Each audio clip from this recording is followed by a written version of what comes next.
I'd been working since I was 16, never asked anyone for money, and even paid for my own education. I was finally holding the keys to my very first home.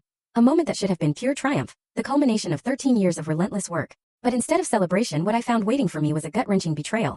My own parents were suing me, demanding 70% of my house, claiming I'd stolen my sister's future. I grew up in a seemingly normal suburban home in Minneapolis. Just my dad John, my mom Karen, and my sister Emma, who was 8 years younger than me. But behind that perfectly manicured lawn, our house was a battlefield of hushed whispers and explosive arguments about money. Bills constantly piled up, and every time I walked into a room, the conversation about finances would abruptly stop. Looking back, it wasn't a lack of income, it was a total lack of financial sense. But what really cut deep, even as a child, was the stark, undeniable difference in how my parents treated Emma and me. Emma was the golden child, the special one with natural talent, destined for greatness. Me? I was just Amanda. The unspoken message was loud and clear.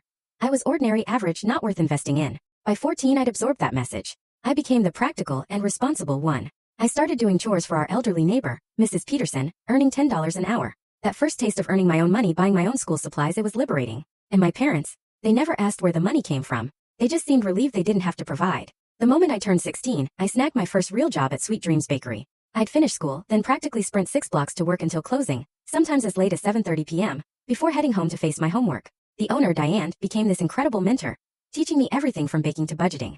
I was so excited for my first paycheck. I dreamt of opening a savings account of college of freedom. But that dream shattered instantly. My father sat me down at the kitchen table, a calculator pushed ominously toward me. Now that you're earning money, he said flatly, you need to contribute. 30% of your earnings goes to us for rent, food, utilities. I stared at him, my 16-year-old brain reeling. But Dad, I'm supposed to be saving for college. My mother, leaning in the doorway, just laughed. Amanda, be realistic. With your grades, you're better off learning a trade.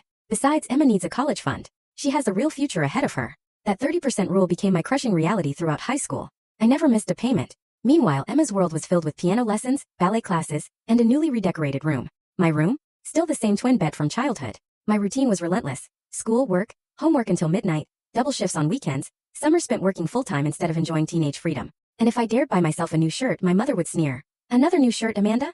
You should be more responsible with your money. This from the woman who just dropped $300 on a special ballet costume for Emma. My junior year, I secretly took on a second job at the local library, telling my parents it was for extra spending money. In truth, it was for my actual college fund. It paid less, but those quiet hours let me study, and my grades soared. Mrs. Peterson, who'd truly become a grandmother to me, noticed my exhaustion. Amanda dear, she said, pouring me hot chocolate, you're working yourself to the bone.